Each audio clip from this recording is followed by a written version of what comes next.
Cocoricó para crianças e para adultos. Veja agora essas imagens. Patas de cavalo, dança de galinha, o Júlio chacoalhando e olha o cocó começando. Tá na hora do Cocoricó. Quem ouve essa música sabe que tá na hora do Cocoricó, um programa que apaixona crianças e adultos. Mas o Cocoricó já não é tão criança assim. Ele tem 12 anos de estrada, com mais de 700 programas exibidos na TV brasileira. Reconhecido internacionalmente como o melhor vídeo da América Latina e Caribe pela Unesco, foi também premiado no Brasil. Ganhou o APCA 97, que é o prêmio da Associação Paulista de Críticos de Arte. Além de elogiado pela crítica, ele é sucesso de público. Veja agora os bastidores do programa. Quem são os responsáveis? Como tudo começou? O que mudou nesses 12 anos? Bem, começa agora uma viagem diferente por esse universo. Conheça como ele é feito e o que está por trás do Cocoricó.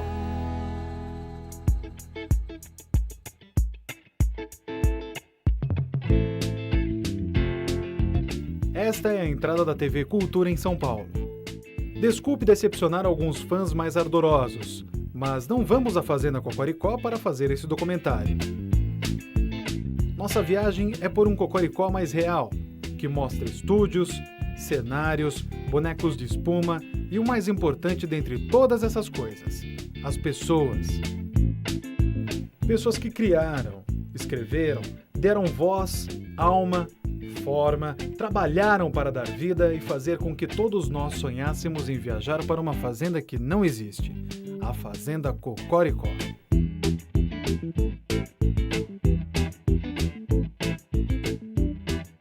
A nossa programação infantil é uma programação, naquela época, era uma programação essencialmente urbana. Tinha o Mundo da Lua, tinha o Castelo. Então a gente falou, vamos fazer uma coisa rural e vamos dar para as crianças urbanas um pouco do que é essa vida rural e dar para as crianças de áreas rurais um pouco de espelho de si próprias, né? Então, assim nasceu o primeiro formato do Cocoricó, que já vai, ó. O meu nome é Júlio. E eu moro aqui nessa fazenda com meu avô e a minha vovó.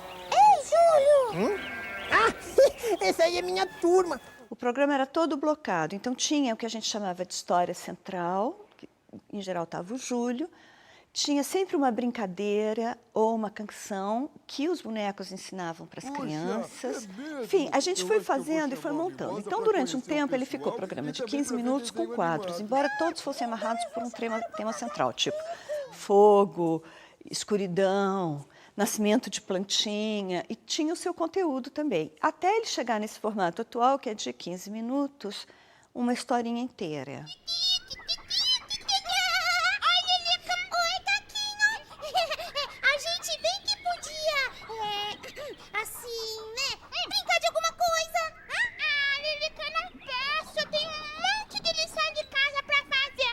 É um dos poucos programas comprometidos, né, com a educação, com a pedagogia, com o respeito pela criança, com a inteligência, com a ousadia. Puxa, vovô! A sensação que temos ao ver os bonecos do Cocoricó falando e brincando uns com os outros é de que eles realmente têm vida. Tchau, vovô! Mas para que essa magia seja criada, atores talentosos trabalham duro. Muito obrigado, seu pato! Você foi muito gentil. Com mais de 20 anos de experiência em programas infantis, o ator e manipulador Fernando Gomes também dirige e confecciona todos os bonecos do Cocoricó. Falar que o Cocoricó me absorve muito, é verdade, me absorve, mas eu absorvo o Cocoricó muito também. Eu entrei no Cocoricó como manipulador de bonecos, comecei a fazer boneco um pouco por acaso, aí passei a fazer muitos dos bonecos do programa. Eu participo dentro do programa desde a gente criar, discutir os temas e conteúdos que vão ter nos programas, e depois que assumi a direção, aí já tem outra história. Aí já tem uma brincadeira de pensar no programa desde a origem do cenário, do roteiro, até a imagem final que a gente vê no vídeo.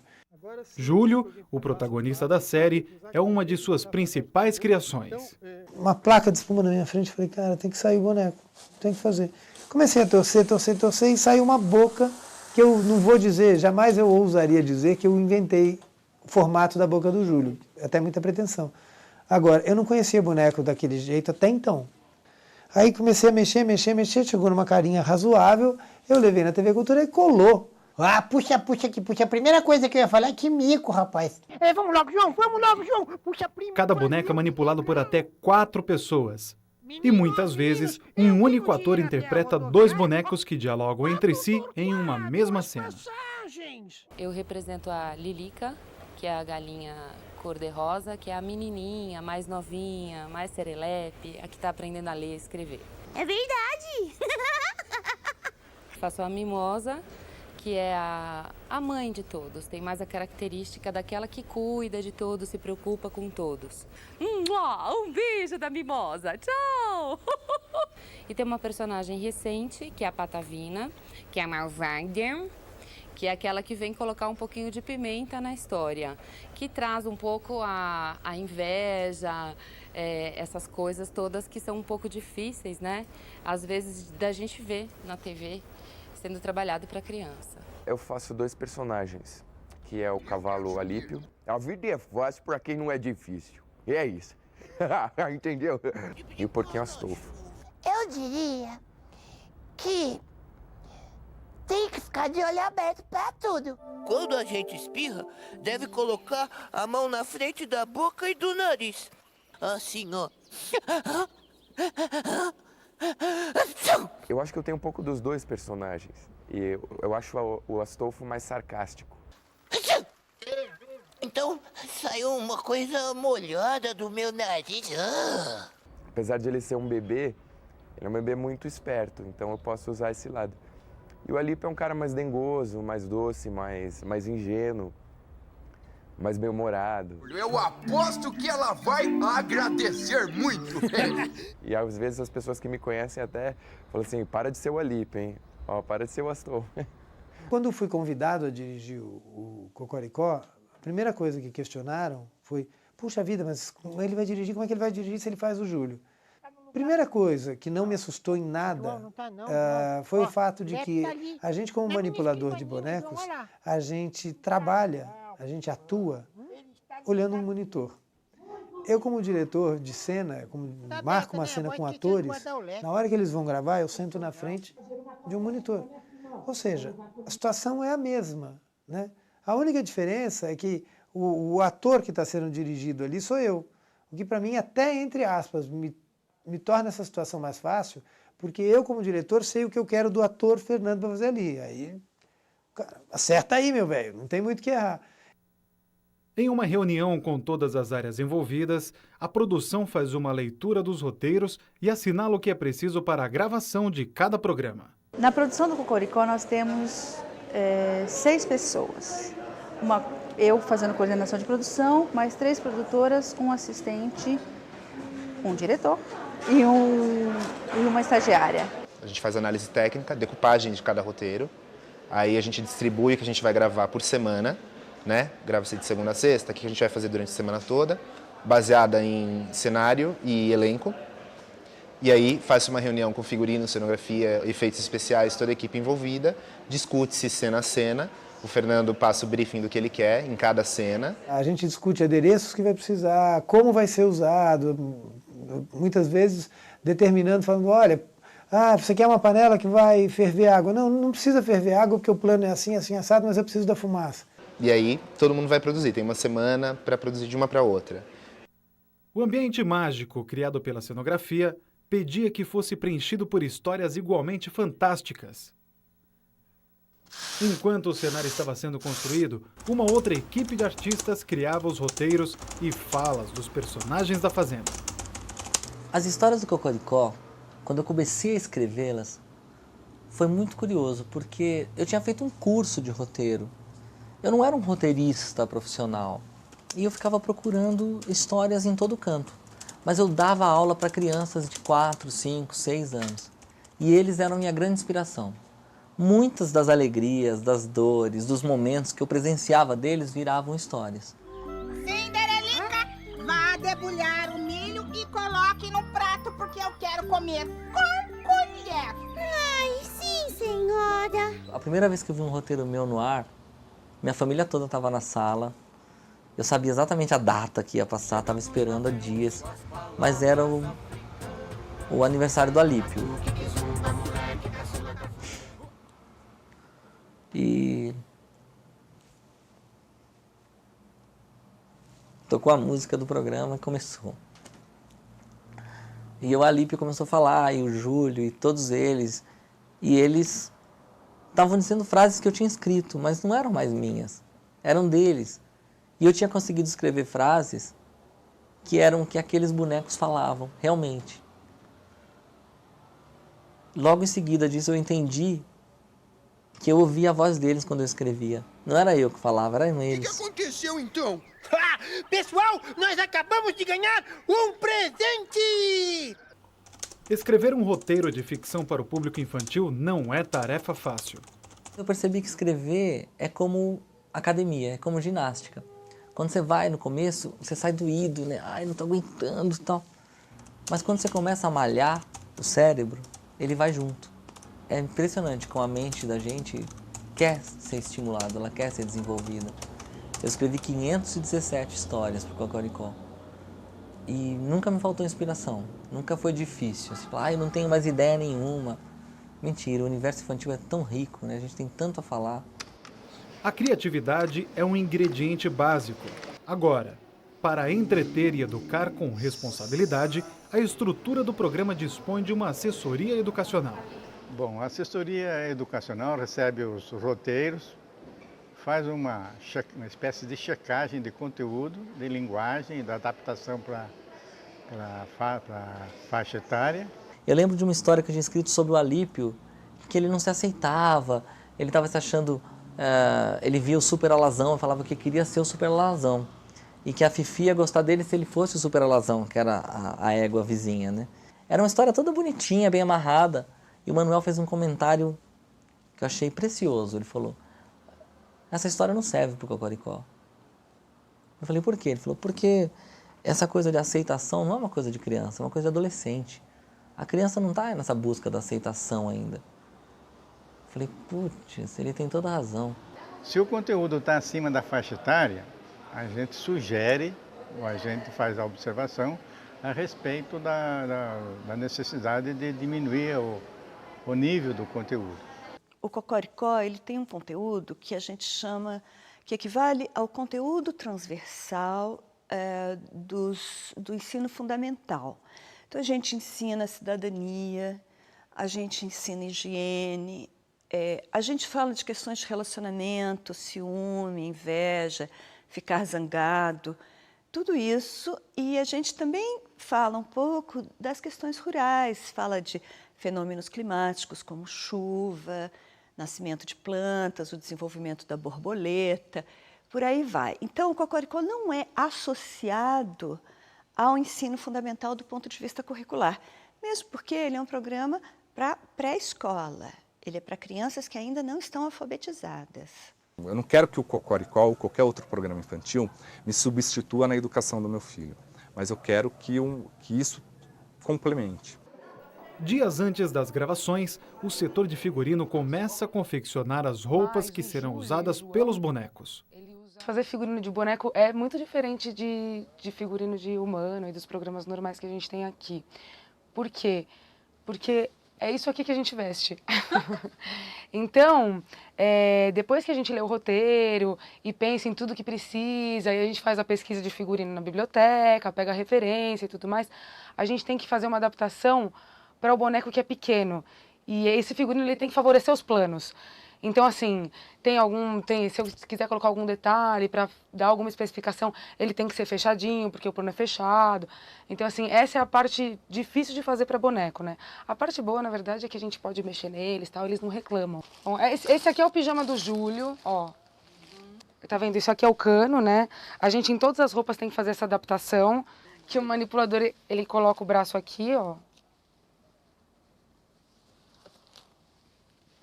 né, para manipular, e aqui é a cabeça. Uma roupa de uma galinha é desse tamanho, é pequenininha, e ela não entra pela cabeça da galinha.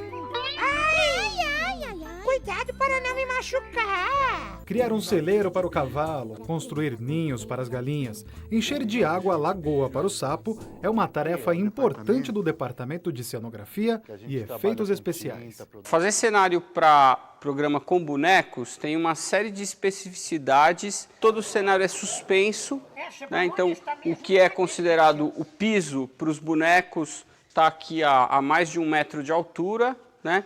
Por que isso? Porque o objetivo principal é esconder os bonequeiros. Esse aqui é um carro, né, regulável, com várias inclinações, onde o bonequeiro ele deita aqui, e aí ele pode estar com o boneco na mão e fazer movimentos, pode até correr, né? Tem uma série de possibilidades. Esse aqui é o cenário, né, do quintal, onde tem o laguinho. Ele é todo aos pedaços, ele tem uma série de buracos aqui para sair os bonequeiros.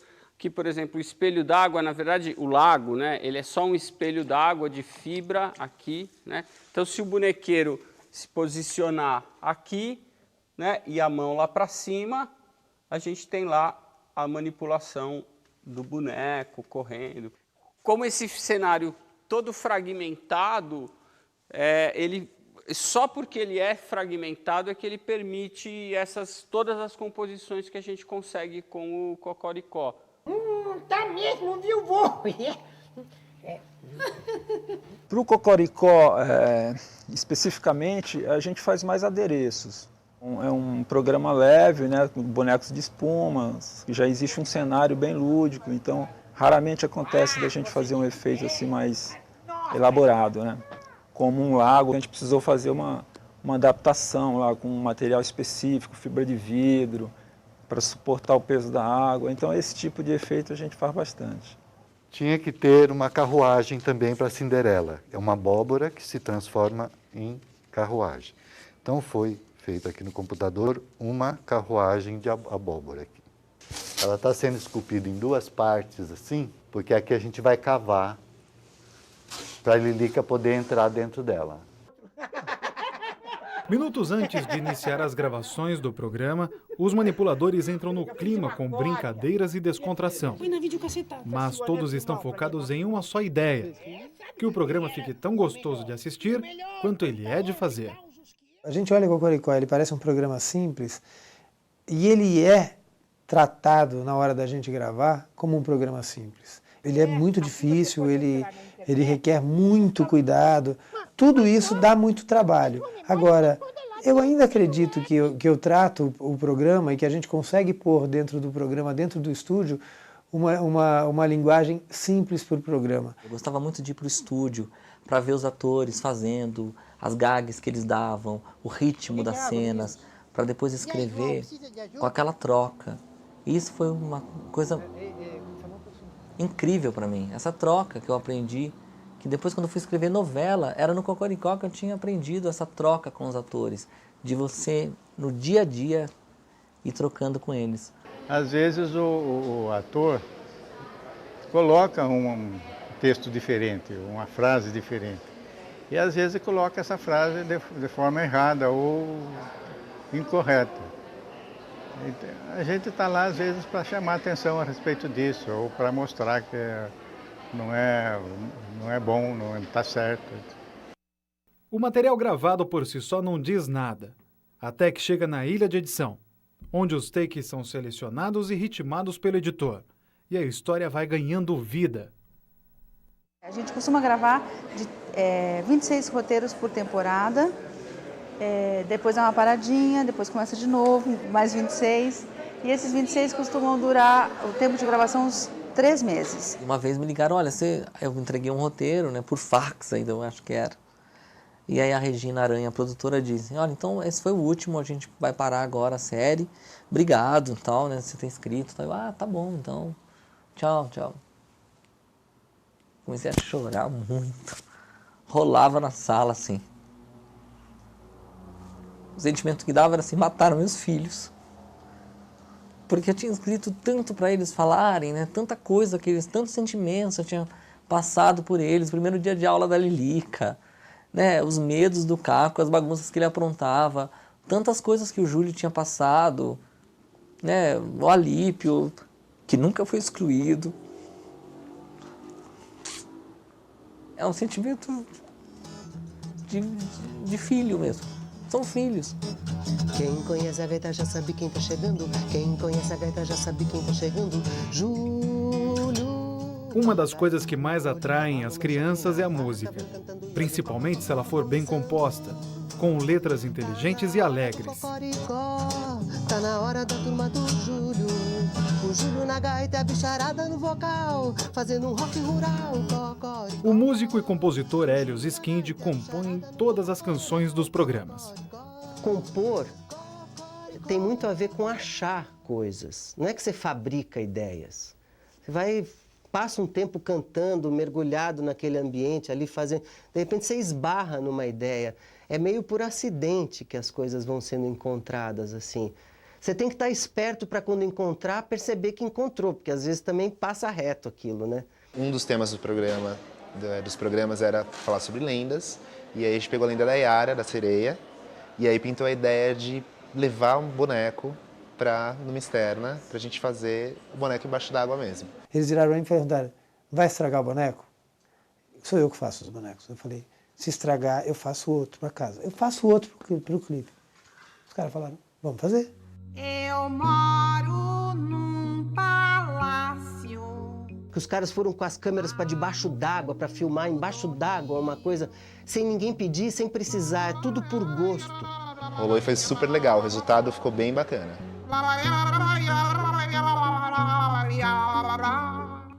Na maioria das vezes, o roteirista nem estipula que tipo de música vai ser, qual o assunto dela, nada. Ele já deixa um lugar ali vazio para eu pensar qual seria a melhor música para aquele programa, qual o assunto daquela música para ser legal dentro daquele programa. Toc, toc, toc, toc, toc, toc. Quer dizer, eu procuro fazer uma canção que aponte, que seja uma canção como se fosse um brinquedo que a criança vai levar junto com ela para brincar. Opa, me dá uma licencinha.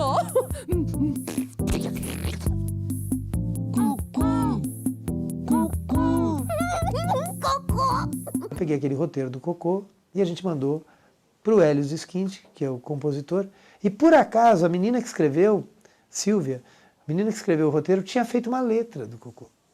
Então a gente mandou para o Hélio e falou, Hélio, vira música? O Hélio falou, vira música. Ok, vamos fazer. Onde levar essa música do Cocô, né?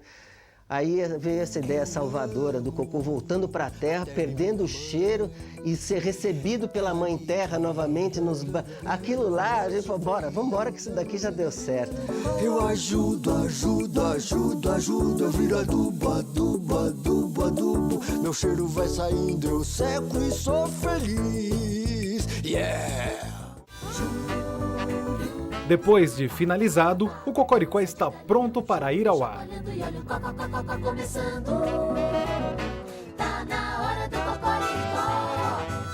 Agora é hora das pessoas assistirem o programa e curtir cada detalhe que foi pensado e trabalhado para levar um conteúdo de qualidade que satisfaça os seus fãs.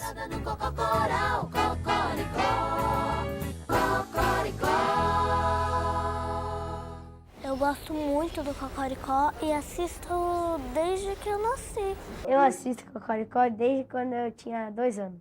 Acho que eu tinha uns 5, 6 anos. Quando você vê o Cocoricó que consegue colocar a criança na frente ali e conquistar essa audiência, da criança ter a vontade de assistir mais uma vez aquele DVD, de no outro dia assistir de novo o Cocoricó, é porque ele foi eficiente. Eu acho ele super educativo, ajuda até no desenvolvimento da criança, é um programa que você pode deixar a criança assistir sossegada. Porque esse programa é fundamental, ensina muita coisa boa. Os programas têm como objetivo principal a diversão, tá? A gente sabe que a gente vai tratar todos os programas com bons conteúdos para as crianças, ou seja, a gente não precisa ficar enfatizando isso.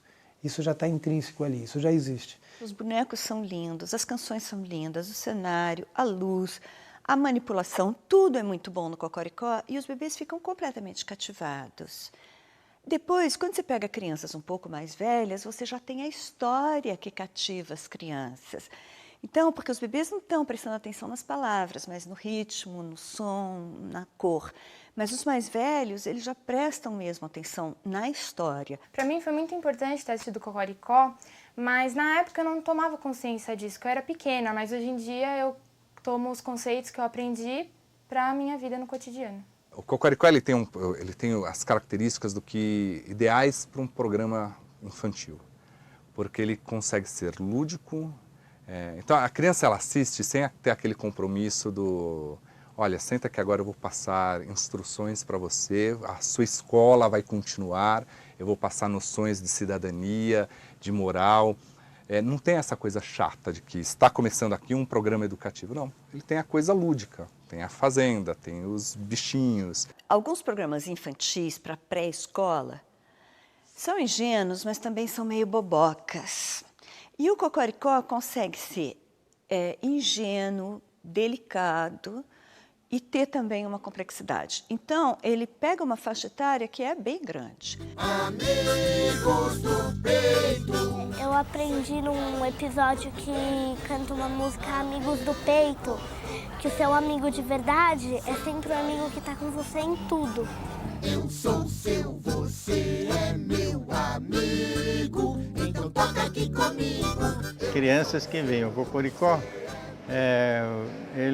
elas aprendem a viver em comunidade, a viver junto, a brincar, a respeitar. E quando um programa para criança é bom, ele cativa as crianças e também os adultos. Eu me divirto junto e as crianças também desenvolvem bem. Muitas vezes o pai é obrigado a assistir o programa infantil com a criança e ele consegue ter atrativo também, não é um programa bobinho, né? Você consegue, você se envolve com ele.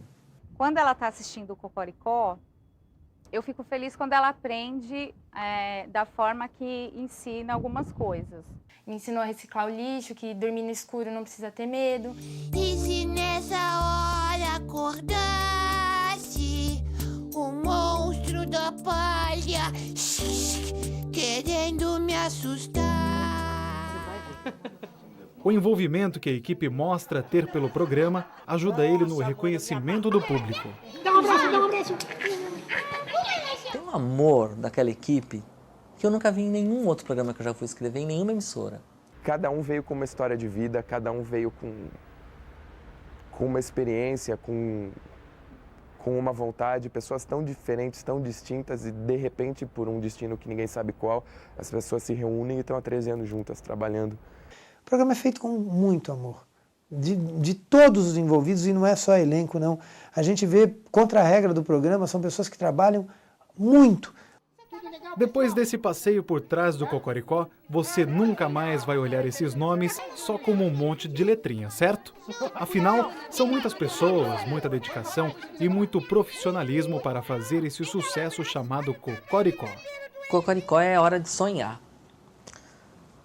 É hora de ouvir os bichos falarem.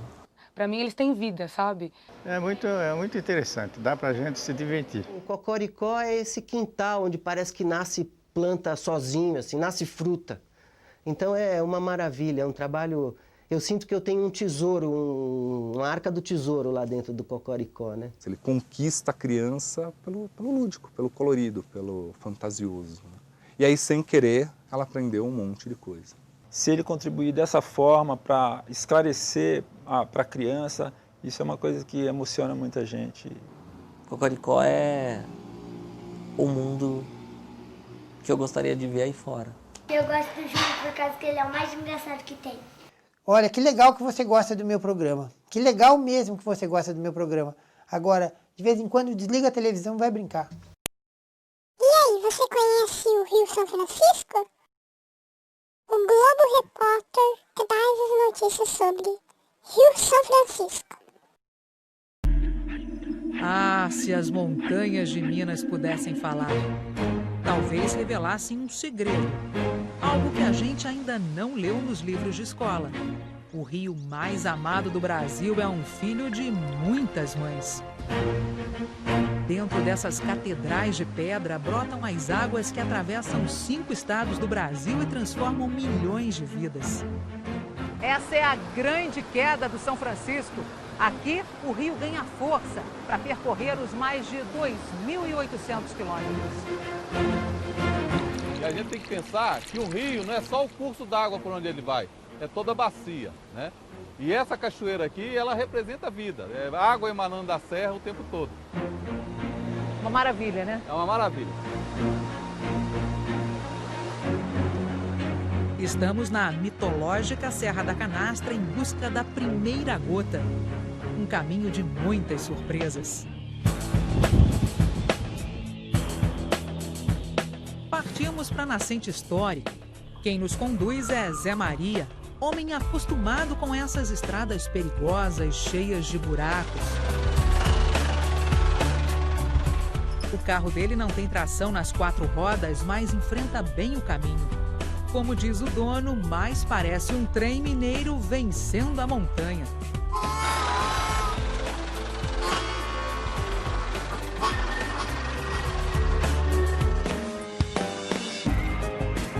Conversando, descobrimos que ainda menino, Zé Maria trocou o estilingue que ganhou do pai por uma câmera fotográfica. É um caçador de imagens de pássaros. A ferramenta é outra, né? A consciência é outra. Mas são os passarinhos que caçam Zé Maria. Onde ele está, aparece sempre um. Sabiá do campo.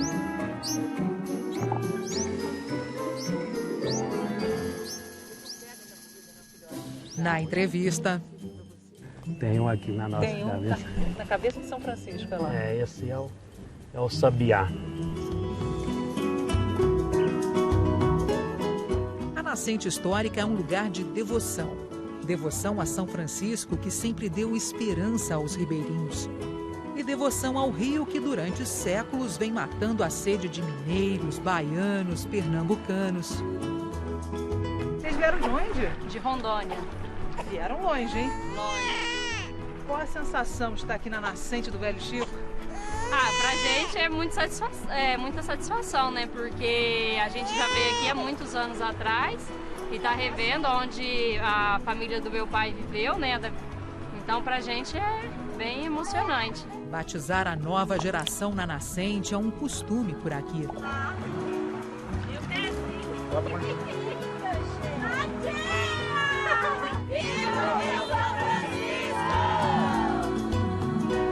Zé Maria nunca deixou Minas e a sua Serra da Canastra.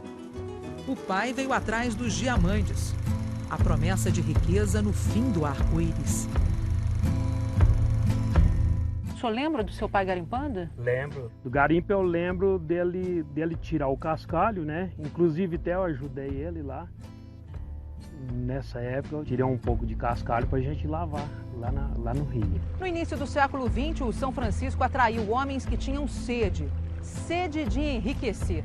Por mais de 60 anos, parte do rio foi explorada por garimpeiros que buscavam diamantes. E o Velho Chico sentiu os efeitos dessa ganância. Esse ponto aqui onde eu estou era bem fundo. O cascalho tomou conta do leito. O garimpo não fez bem para o rio, para a vegetação, nem para a maioria dos garimpeiros que nunca ficaram ricos.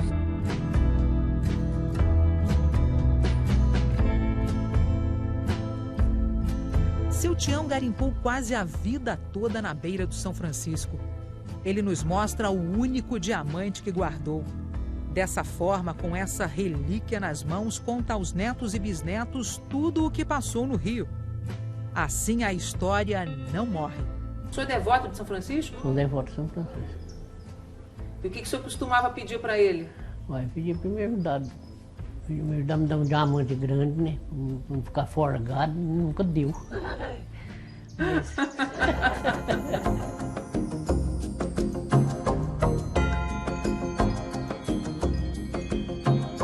Há quem diga que a mãe é a maior riqueza de uma vida. E esse rio é tão importante que não dava para ter uma só. Equipamentos de alta precisão e imagens de satélite localizaram em 2001 a chamada nascente geográfica. Aqui o rio teria nascido de fato. O trabalho foi bem feito, foi bem executado, agora falta homologar pelo IBGE. Essas águas que brotam tímidas do fundo da terra ajudam a alimentar o vasto São Francisco. A nascente geográfica está cercada por uma pequena área verde e por fazendas. Geraldo Gentil é engenheiro agrônomo da Companhia de Desenvolvimento do Vale do São Francisco e chefiou o grupo responsável pela descoberta. O sonho dele é ver essa região preservada. Na época, talvez eu sonhasse muito, eu ainda continuo sonhando, que podia fazer uma enorme unidade de conservação aqui, um outro parque da Canastra, emendado com o outro. Zé Maria também tem um sonho. O meu sonho é percorrer o rio até no final, conhecendo a cultura, né, do pessoal ribeirinho.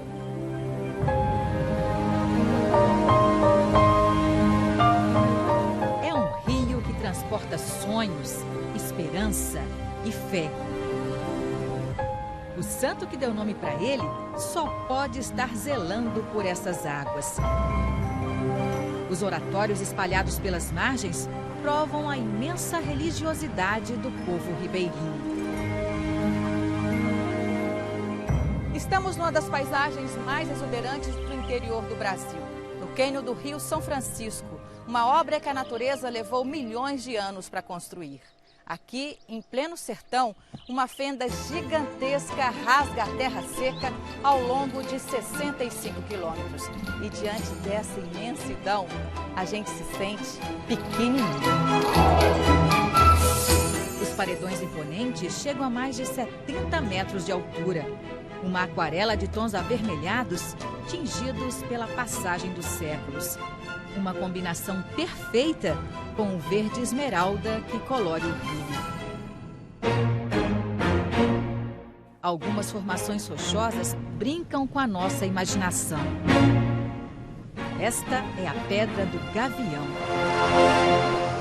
E pensar que o cânion chega a 180 metros de profundidade graças à ação do homem, que transformou o monumento da natureza num reservatório gigante. Há 20 anos, a hidrelétrica de Xingó represou o São Francisco e tornou o rio navegável, onde só existia um desfiladeiro quase seco. A gente vai percorrer agora um dos trechos mais bonitos do São Francisco. O caminho é estreito, entre os paredões de arenito. E esse lugar recebeu o nome de Gruta do Talhado, porque tudo aqui ao redor parece ter sido esculpido, talhado à mão. Esculturas caprichosas nos obrigam a olhar para o alto.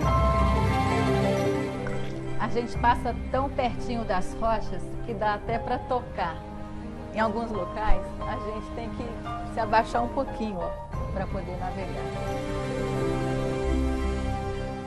E aqui mais um presente do Rio para os visitantes. Um jogo de luzes e reflexos. Parece até que os raios do sol ficam dançando aí no paredão. Um brilho que torna esse paraíso um lugar mágico. Qual será o destino desse rio com tantas mudanças provocadas pelo homem? O velho Chico está sendo colocado mais uma vez à prova, numa obra tão grande e tão polêmica. É a chamada transposição do Rio São Francisco. 477 quilômetros de canais vão atravessar o sertão para levar água a 4 estados do Nordeste. Cerca de 10 mil operários estão tocando a obra, que deveria estar pronta desde 2012. Mas só deve ser concluída no fim deste ano. O orçamento quase dobrou. Passa dos 8 bilhões de reais. São obras complexas de engenharia. Esse é o local mais distante onde a água chegou. Do leito do São Francisco até o reservatório de Terra Nova são 47 quilômetros. Ele tem capacidade para armazenar 8 milhões de metros cúbicos de água. Mas, por enquanto, toda essa água aí não está chegando a nenhuma torneira. O sítio do seu Josivaldo está bem aí, debaixo de toda essa água. Ele, a mulher e os 4 filhos foram assentados numa agrovila, distante 11 quilômetros. Mas o lote novo é menor do que o antigo. Por falta de pasto, o rebanho de cabras e ovelhas teve que encolher. E o rebanho diminuiu? Diminuiu, meu rebanho era 250, hoje estou com 80. O lote prometido com irrigação ainda não foi distribuído para os agricultores. Seu Josivaldo espera a chegada da água com o pé atrás. O senhor está desconfiado? Oxe, quem não está? Mesmo sem água encanada, o vizinho do seu Josivaldo está mais otimista. O senhor está com muita esperança nessa obra? Deus quiser. Então, a esperança da gente é melhorar na vida, né? Esperança de uns, desconfiança de outros e um teste de fogo para o São Francisco. O rio com o nome de santo ainda será capaz de fazer o milagre da multiplicação da água? É da história do São Francisco. Um rio que sempre sofreu agressões para servir ao homem. E a natureza paga um preço alto. Na época da Piracema, muitos peixes deveriam nadar contra a correnteza para desovar e se reproduzir em outros trechos do rio. Deveriam. O problema é que eles encontram obstáculos pela frente, como as barragens erguidas ao longo do São Francisco. Dessa maneira, espécies nativas dessa região estão desaparecendo. A barragem da usina hidrelétrica de Três Marias foi a primeira a ser construída no rio. Fim da linha para os peixes que deveriam se reproduzir do outro lado. Inácio é pescador e nos leva bem perto do muro gigantesco de concreto. Obstáculo apenas para o peixe. Para o pescador de Três Marias já são anos de fartura. Os peixes eles vêm subindo, chega na barragem eles param. E aí os peixes se concentram mais nessa região aqui. Inácio e o irmão têm motivos para sorrir. Os dois têm casa própria, uma peixaria. O senhor comprou quantos carros? Eu comprei um e meu irmão comprou outro. Tem uma frota então a empresa? Tem dois carrinhos para gente trabalhar, carregar o peixinho da gente, né? Os filhos estão na universidade. Mesmo felizes, eles não escondem uma preocupação. Nem na época da chuva o rio sobe tanto como no passado. A gente fica emocionado de ver o rio assim, né, nessa situação. A gente toda a vida sobreviveu do rio. A gente quer ver ele bonito, lindo, cheio, com bastante peixe. A gente quer ver assim. O rio que integrou o Brasil também separou famílias. Toda essa água aí veio do Rio São Francisco e começou a ser represada 40 anos atrás para formar o maior reservatório do Nordeste. O Lago de Sobradinho inundou 4 cidades e um povoado. 12 mil famílias tiveram que deixar as suas casas. Entre elas, a da Dona Francisca. Dia 7 de setembro de 1975. Esse dia que a gente partiu daqui para Minas Gerais. Cícero e Tadeu são 2 filhos de Francisca. A família inteira partiu para Minas Gerais. Mas os 2 não se acostumaram e voltaram para a Bahia. Não teve jeito. Eles aprenderam a conviver com a distância. De vez em quando a saudade aperta? Com certeza. A mãe da gente, eu acho que é número 1, né? Mas quantas saudades sinto da senhora. É com muita satisfação. 1.400 quilômetros rio acima. A neta lê para a Dona Francisca a carta que Tadeu mandou. São 100 anos de vida e verdadeiramente um presente de Deus. Um orgulho de Dona Francisca é ter ajudado a criar uma grande família. E eu fazia era trabalhar na roça. Ó, esses braços aqui trabalham com a enxada. Na roça, mais meu marido, viu, para criar os filhos. 11 filhos. Então o rio sempre ajudou muito vocês, né? Toda a vida, porque por isso que eu amo esse rio também. Eu amo ele, porque ele é rico. É, ele é rico. Dá água para nós beber, para fazer tudo. E os peixes. E os peixes. Pra gente. Você gosta de peixe? Adoro. Curiosa aos 100 anos de idade. e com um rio de histórias para contar, como a primeira vez que viu um carro aos 15 anos, em 1930. Quando eu vi aquela zoada, meu irmão, nunca tinha visto uma zoada daquela. Eu olhei para cima, nada. O chão também quieto. Ai, meu Deus, o que será? Aí quando eu olhei assim, minha irmã que vi, um tem os olhos desse tamanho, dois olhos alumiando para cá, para aí. Eu pensei, eu digo, é uma cobra. Só pode ser uma cobra, não tem daquele, uns olhos daquele. Desses 100 anos aí, qual a imagem mais bonita do São Francisco? A senhora sabe o que é? É a água. É a água, porque para mim é santa. Uma coisa que Deus nos deu de presente foi a água.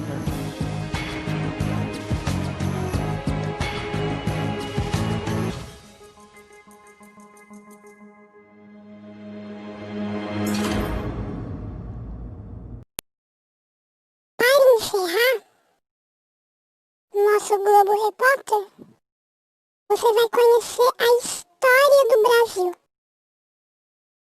A história do Brasil.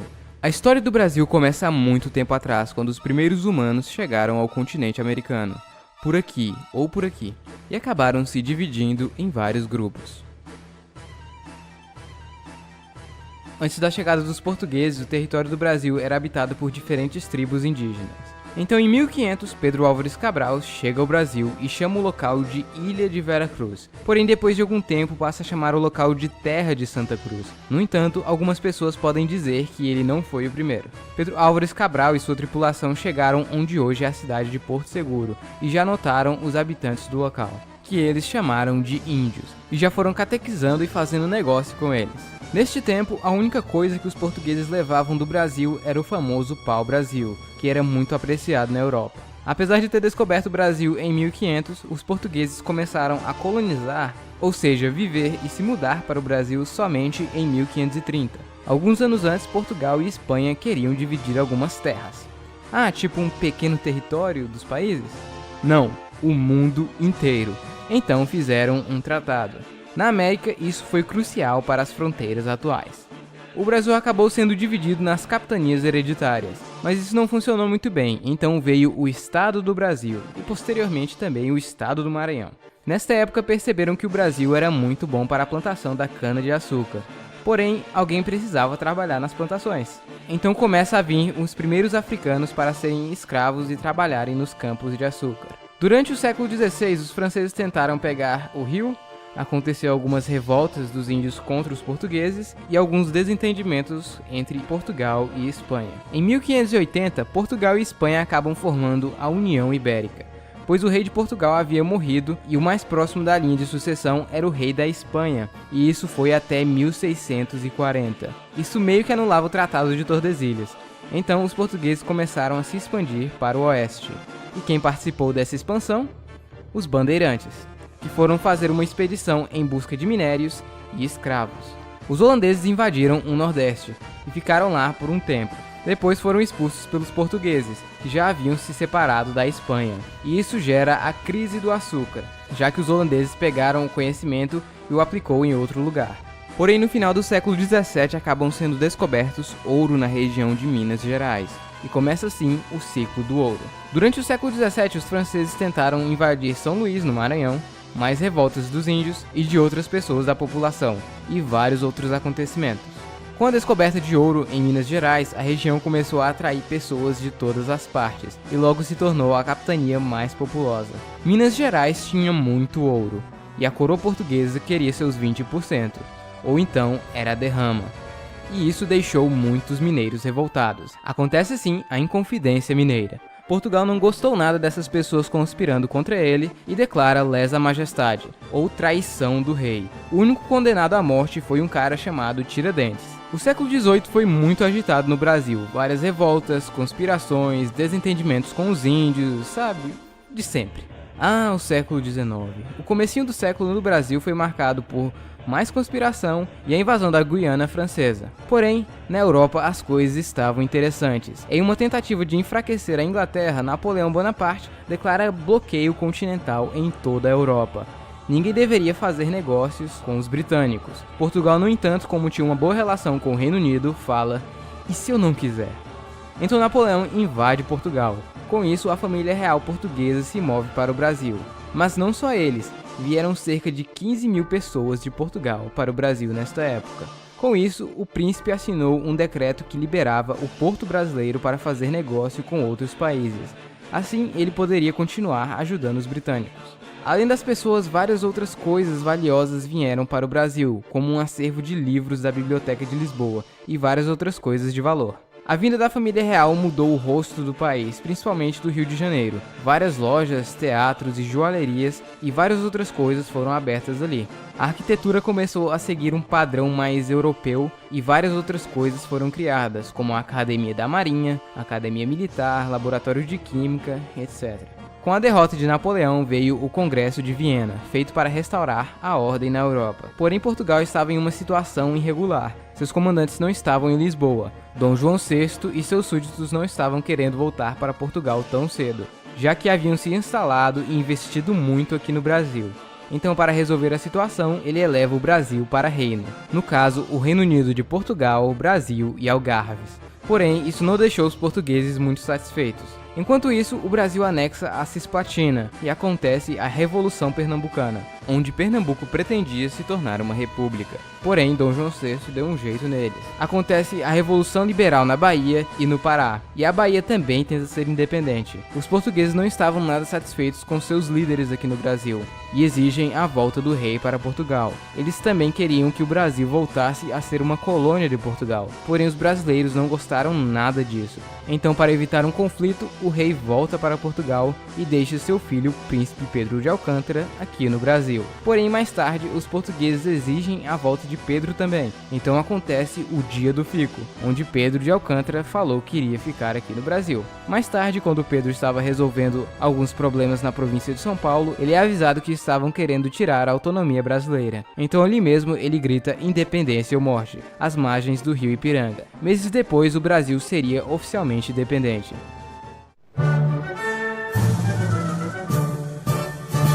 Apesar de dizermos que a independência do Brasil foi pacífica, houve sim uma guerra da independência em várias das províncias do país e nos mares, até que Portugal reconheceu a independência do Brasil na condição de pagarmos uma indenização a eles. Então, Dom Pedro I nomeia José Bonifácio, também conhecido como o Patriarca da Independência, como ministro do Reino e dos Negócios Estrangeiros, e convoca uma assembleia para criar a primeira Constituição do Brasil. Nela havia o quarto poder. Muitos acusavam Dom Pedro de ser um governo autoritário por causa desse quarto poder, já que ele era mais forte que os outros três. E isso em parte gerou a Confederação do Equador, um movimento separatista na região do Nordeste. O movimento falha, porém a um custo muito alto na popularidade do imperador. Mais tarde acontece a Guerra da Cisplatina, onde no fim ela acaba ficando independente e vira o Uruguai. Para manter o Império unido, Dom Pedro faz uma viagem pelas províncias. O primeiro reinado do Brasil foi muito turbulento. Muitos não concordavam com as decisões de Pedro I,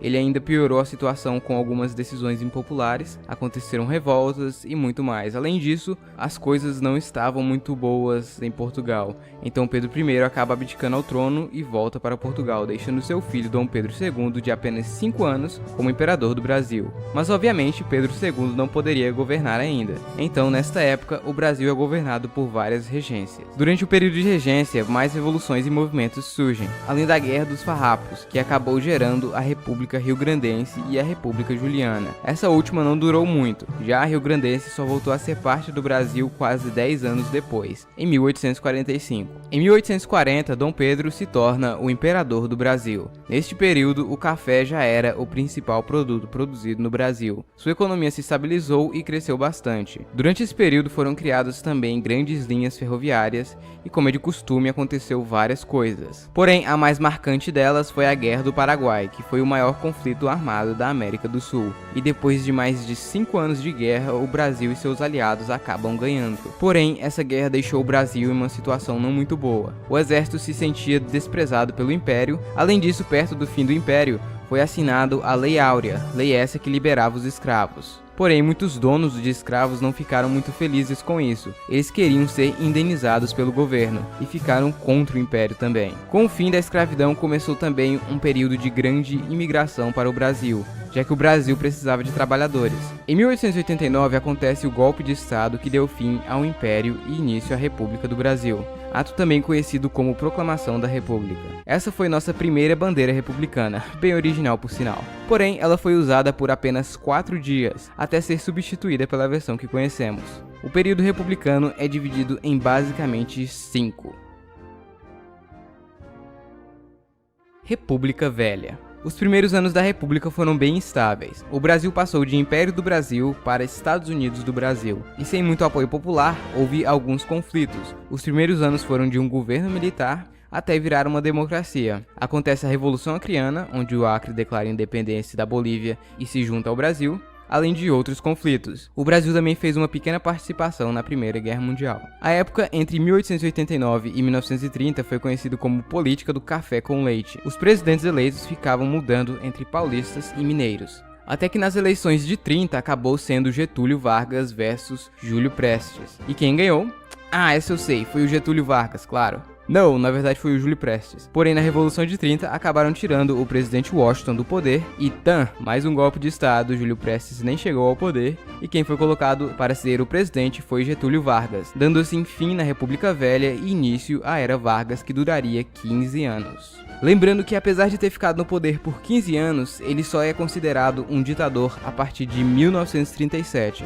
Aconteceram várias coisas na Era Vargas. Ele criou vários direitos trabalhistas durante esta época, muitos deles ainda estão em vigor até hoje. Queimou o café, fez alguns tratados com os Estados Unidos para ajudar na indústria brasileira, e foi no governo dele que o Brasil entrou na Segunda Guerra Mundial, mandando cerca de 25 mil homens para lutar na Itália. Até que em 45 ele foi forçado a renunciar e começa assim a República Nova, ou República de 46, com uma nova Constituição. Algum tempo depois, Getúlio Vargas está de volta, porém dessa vez ele foi eleito. Neste seu segundo governo foi criado a Petrobras e a Vale do Rio Doce. Devido a vários motivos, Getúlio Vargas acaba cometendo suicídio em 54 no Palácio do Catete. Outro presidente que se destacou nesta época foi o Juscelino Kubitschek, que veio com a proposta de rápido avanço do Brasil. Foi em seu governo que a capital Brasília foi inaugurada, além de uma bela dívida externa. Nos anos 60, todos tinham medo da fome, quer dizer, que o comunismo fosse implantado no Brasil, e as pessoas meio que achavam que isso poderia acontecer no governo de João Goulart. Então veio a intervenção militar, que ficaria no governo por apenas alguns meses, até que as coisas se estabilizassem. Bem, mas eles ficaram no poder por 20 anos. Essa foi uma época de extremos no Brasil. Muitos gostavam do governo dos militares, enquanto outros odiavam. E bom, essas discussões acontecem até hoje. Na época dos militares, a economia do Brasil cresceu muito, mas também houve um aumento na dívida.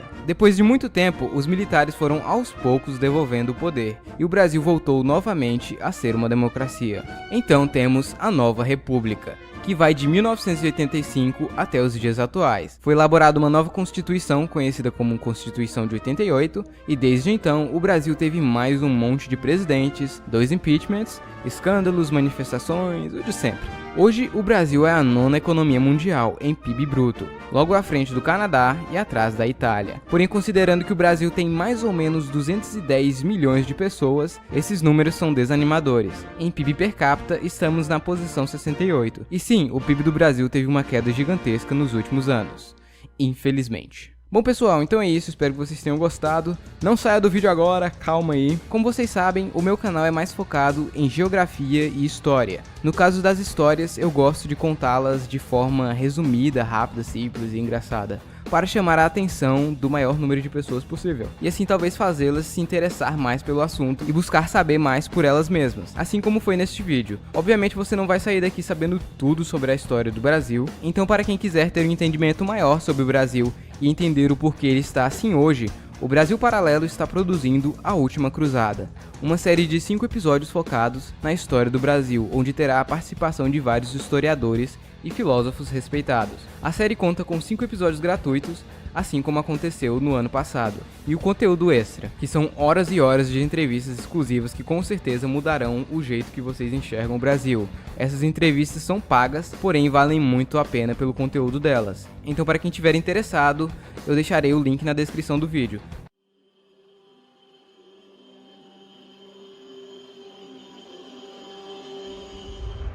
Falar da violência que mata mais do que a guerra da Síria. Uma queda de 3,8%. Acusa o senador Aécio Neves de ter participado de uma fraude. Fiz isso porque não tinha dinheiro. Não renunciarei. De projeto de país e de condução de uma sociedade civilizada.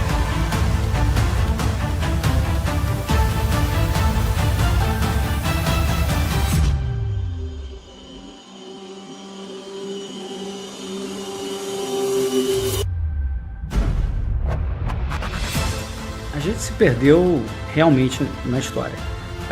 No passado, a gente teve grandes homens do passado do Brasil. A José Bonifácio diria, eu entendi você. O que você conhece do Brasil? Você não acha que está singularizando o Brasil à luz do efêmero do que estamos vivendo hoje?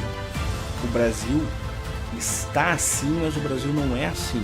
Ao Pedro I eu diria obrigado. E no seu testamento, brasileiro, patriota. Plantaram uma semente. Essa semente não foi esquecida. Essa semente deu frutos. Então é só o brasileiro que não está vendo isso, porque está exposto a narrativas, a mentiras. Então temos que entender que temos uma missão de fazer esse país representar o potencial que ele sempre teve. O Globo Repórter fica por aí. Basta ir a Globoplay que você vê mais notícias.